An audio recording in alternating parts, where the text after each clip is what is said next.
પાટણ જિલ્લાના સમી તાલુકાના ગોચનાદ ગામમાં 700 વર્ષ જૂની અનોખી પરંપરા જળવાઈ છે। વર્ષમાં એક દિવસ ગામના કોઈ પણ ઘરમાં દૂધ ભરવામાં આવતું નથી।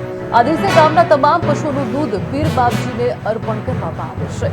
આ પરંપરાની શરૂઆત દેસાઈ વિરશેખા નામના રબારીના બલિદાનથી થઈ હતી। તેઓ ગાય ચરાવતા હતા ત્યારે ધર્મીઓ ગાયોના ધણને લઈ જવા લાગ્યા હતા। મહત્વનું છે કે વિરશેખાએ ગાયોને બચાવવા માટે ધર્મીઓ સામે લડત આપી અને શહીદ થયા હતા।